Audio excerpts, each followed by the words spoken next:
नमस्कार विद्यार्थी मित्रांनो, सर्वांचं वेलकम आहे आपल्या यूट्यूब चॅनलवरती. आणि बघा, जे मुंबई पोलीस भरतीची तयारी करत आहेत त्यांच्यासाठी खास आपण एक नवीन सिरीज चालू केलेली आहे. तर त्यामधला आजचा हा 7वा व्हिडिओ आहे.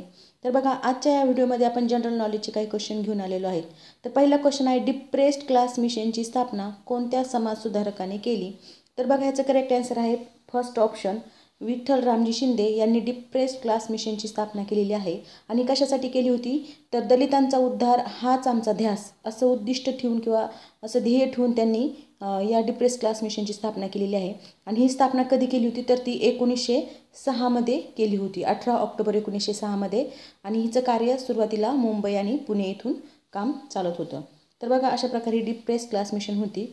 तर बघा, पुढचा प्रश्न आहे आपला, माझी जन्मठेप हे पुस्तक कोणी लिहिले? तर माझी जन्मठेप हे पुस्तक स्वातंत्र्यवीर सावरकर यांनी लिहिलेलं आहे. म्हणजे पहिलं ऑप्शन आपलं इथे करेक्ट आहे. आणि अंदमान च्या काळ्या पाण्याची शिक्षा जेव्हा भोगत होते स्वातंत्र्यवीर सावरकर, तेव्हा ती शिक्षा भोगत असताना त्यांनी हे लिहिलेलं बुक आहे. पुढचा क्वेश्चन आहे, पोलीस पाटलाची नेमणूक कोण करतो? तर पोलीस पाटलाची नेमणूक प्रांत अधिकारी करत असतो. म्हणजेच ऑप्शन नंबर 2 आपलं इथे करेक्ट आहे. पुढचा प्रश्न पाहूया, सजीवांच्या अंतररचनेचा अभ्यास करणारे शास्त्र म्हणजे कोणतं शास्त्र? तर ह्याचं करेक्ट आन्सर आहे 4 नंबरचं ऑप्शन, ॲनाटॉमी म्हणजे सजीवांचा अंतररचनेचा अभ्यास करणारे शास्त्र होय. तर मॉर्फॉलॉजी म्हणजे काय? तर मॉर्फॉलॉजी म्हणजे वनस्पती व प्राणी यांच्या स्वरूपाचे अभ्यास करणारं शास्त्र. तसंच टेक्झॉनॉमी म्हणजे काय? तर सजीवांचे वर्गीकरण ज्यामध्ये केलं जातं तर ते शास्त्र म्हणजे टेक्झॉनॉमी.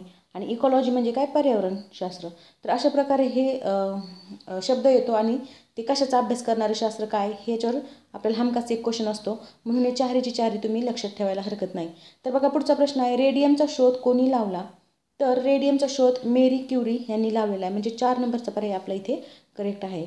नेक्स्ट क्वेश्चन आहे, कॉपर सल्फेटची मराठी नाव काय आहे? तर कॉपर सल्फेटचे मराठी नाव मोरचूद हे आहे. म्हणजे 4 नंबरचा पर्याय आपला करेक्ट आहे. तसंच मिठाला काय म्हणतात, खाण्याच्या सोड्याला काय म्हणतात आणि तुरटीला काय म्हणतात, हे कमेंट बॉक्समध्ये नक्की सांगा. तसं पुढचा प्रश्न पाहूया, भारत सरकारने 2015-16 हे वर्ष कोणते वर्ष म्हणून साजरे केले आहे? तर बघा, अशा प्रकारे वर्ष आणि ते वर्ष काय म्हणून साजरे केलं आहे ह्याच्यावर देखील आपल्याला प्रश्न येतो. तर 2024 हे वर्ष काय म्हणून साजरं केलेलं आहे? तर ह्याचं उत्तर तुम्ही मला कमेंट बॉक्समध्ये सांगणार आहात. परंतु इथे 2015-16 हे वर्ष हे जलसंवर्धन वर्ष म्हणून सेलिब्रेट केलेलं आहे. पुढचा क्वेश्चन आहे, कोवाडा अणुविद्युत प्रकल्प कोणत्या राज्यात आहे? तर कोवाडा अणुविद्युत प्रकल्प आंध्र प्रदेश या राज्यात आहे. म्हणजेच पहिलं ऑप्शन आपलं करेक्ट आहे. पुढचा प्रश्न आहे, 2015चा भारतरत्न कोणाला मिळाला? तर बघा, 2015चा भारतरत्न कोणाला मिळालेला आहे? तर तो अटल बिहारी वाजपेयी यांना मिळालेला आहे. आता 2024चा कोणाला मिळालेला आहे? तर हे एकूण 5 व्यक्तीला भेटलेलं आहे. किती? एकूण 5 व्यक्तीला. तर हे 5 व्यक्ती कोणते तुमच्या अभ्यासानुसार पाहून घेताल, कारण ह्याच्यावर आपल्याला एक क्वेश्चन हमखास येणार आहे. आणि त्याच्यामध्ये पण 5 व्यक्तीला भेटला आहे, परंतु त्याच्यामध्ये 5 पैकी किती जणांना मरणोपरांत भेटला आहे आणि किती जणांना कसा भेटला आहे, तर ह्याची पण माहिती घेऊन ठेवताल. तशी आपण ही डिटेलमध्ये पाठीमागच्या व्हिडिओमध्ये माहिती टाकलेली आहे भारतरत्नबद्दल.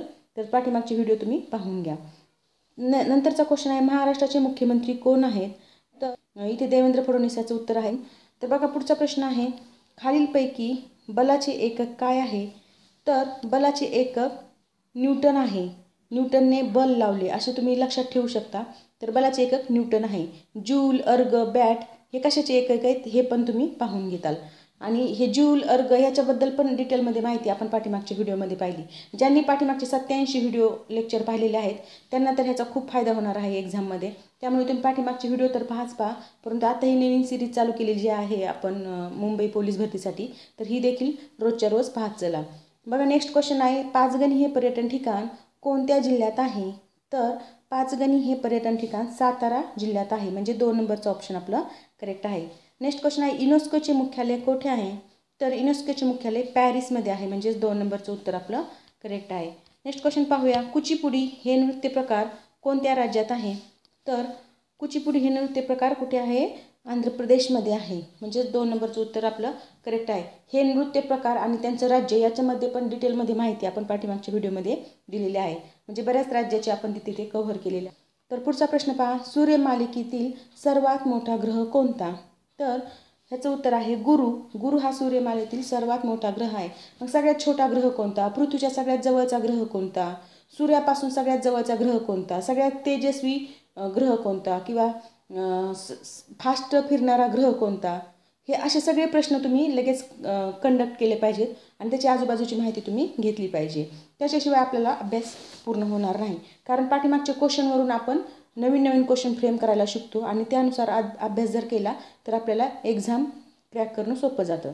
नुसते भारंभार पुस्तकं वाचून आपल्याला एक्झाम क्रॅक करणं सोपं जात नाही. तर बघा पुढचा प्रश्न आहे, भारतातील कोणते गुलाबी शहर म्हणून ओळखले जाते? तर गुलाबी शहर म्हणून कोणतं? तर जयपूर शहर हे गुलाबी शहर म्हणून ओळखलं जातं. म्हणजे 2 नंबरचं उत्तर आपलं करेक्ट आहे. मग गुलाबी शहर, आता इथे 4 ऑप्शन आलेत. बनारस संदर्भात काहीतरी खासियत जी आहे ती माहिती करून घेणं, किंवा अमृतसर कशासाठी प्रसिद्ध आहे, पटियालामध्ये काय खास आहे, हे सगळं तुम्ही माहिती करून घ्यायला हवं. यालाच तर पेपरचं ॲनालिसिस करणे असं म्हणतो. तर बघा पाठीमागच्या व्हिडिओमध्ये आपण खूप सारे डिटेलमध्ये ॲनालिसिस करून दिलेलं आहे. तुम्ही पाठीमागचे व्हिडिओ पाहत चला, जेणेकरून तुम्हाला नक्कीच त्याचा फायदा जाणवेल. बघा पुढचा प्रश्न आहे, भारतीय रिझर्व्ह बँकेची स्थापना केव्हा झाली? म्हणजे भारतीय रिझर्व्ह बँक म्हणजेच RBIची स्थापना 1935 साली झालेली आहे. म्हणजे पहिलं ऑप्शन आपलं इथे करेक्ट आहे. नेक्स्ट क्वेश्चन आहे, सत्यशोधक समाजाची स्थापना कोणत्या शहरात झाली आहे? तर सत्यशोधक समाजाची स्थापना पुणे शहरात झालेली आहे. नेक्स्ट क्वेश्चन आहे, एकदिवसीय क्रिकेटमध्ये एका डावात सर्वाधिक धावा कोणी केल्या? तर अशा प्रकारे सर्वाधिक धावा करणारा कोणता खेळाडू आहे? तर त्याचं करेक्ट आन्सर आहे पहिलं उत्तर रोहित शर्माने एकदिवसीय क्रिकेटमध्ये सर्वाधिक धावा केलेल्या आहेत. पुढचा प्रश्न पाहूया, अशोक स्तंभ कोणत्या शहरात आहे? तर बघा अशोक स्तंभ हा सारनाथ येथे आहे. म्हणजे पहिलं ऑप्शन आपलं इथे करेक्ट आहे, सारनाथ. पुढचा प्रश्न आहे, रोजगार हमी योजनेचा जनक कोण आहे? तर रोजगार हमी योजनेचा जनक कोण आहे? वि.स. पागे. 2 नंबरचं ऑप्शन आपलं करेक्ट आहे. पुढचा प्रश्न पाहूया, महाराष्ट्र पोलीस अकादमी कोणत्या शहरात आहे? तर महाराष्ट्र पोलीस अकादमी ही नाशिक शहरात आहे. पहिलं ऑप्शन आपलं करेक्ट आहे. लोणार सरोवर कोणत्या जिल्ह्यात आहे? तर लोणार सरोवर बुलढाणा झालं, ते बुलढाणा जिल्ह्यात आहे. म्हणजेच 2 नंबरचं ऑप्शन आपलं करेक्ट आहे. नेक्स्ट क्वेश्चन आहे, कार्बनचे सर्वात कठीण रूप कोणते?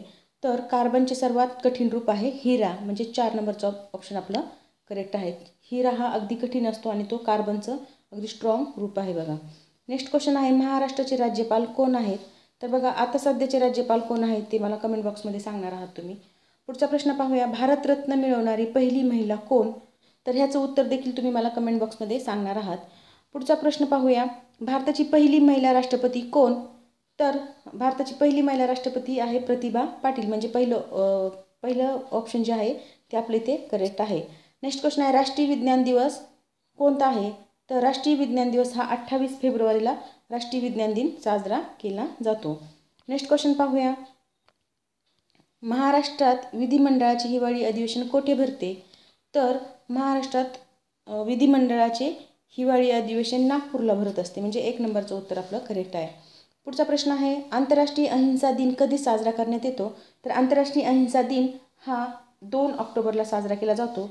म्हणजेच पहिलं ऑप्शन आपलं करेक्ट आहे. बघा मित्रांनो, अशा प्रकारे आपण इथे जनरल नॉलेजचे 30 क्वेश्चन घेतलेले आहेत. तर अशा प्रकारचे डेली व्हिडिओ पाहण्यासाठी आपल्या चॅनलला लाईक, शेअर आणि सबस्क्राईब करू शकता. जर तुम्हाला व्हिडिओ आवडत असतील तरच करा. आणि होता होईल तर तुम्ही पाठीमागचे 87 जे आपले पार्ट आहेत, 87 पार्ट, म्हणजे त्याच्यामध्ये आपण आता 2024मध्ये ज्या एक्झाम झालेल्या आहेत त्या पेपरचं डिटेलमध्ये ॲनालिसिस केलेलं आहे. जे की तुम्हाला क्लास लावून पण तुम्हाला अशा प्रकारे ॲनालिसिस कुठं भेटणार नाही. जे आपल्या चॅनलवर फ्री ऑफ कॉस्ट आहे, तुम्ही ते पाहू शकता. जेणेकरून तुम्हाला एक पेपरची आयडिया येईल. आणि खूप सारे क्वेश्चन असे आहेत की ते रिपीट होतात. तुमच्या जर व्हिडिओ पाहिले तर तुमच्या नक्की लक्षात येईल की आता जे पेपर झालेत ना, इथून 2024चे जे पेपर झालेत बाकीच्या जिल्ह्यांचे, तर त्या पेपरमध्ये आणि ह्या आपल्या व्हिडिओमधले खूप सारे क्वेश्चन मिळते जुळते आहेत, किंवा खूप सारे क्वेश्चन रिपीट झालेले आहेत. त्यामुळे तुम्ही हे व्हिडिओ पाहायला हरकत नाही. व्हिडिओ आवडला असेल तर नक्की लाईक करा. Thank you very much.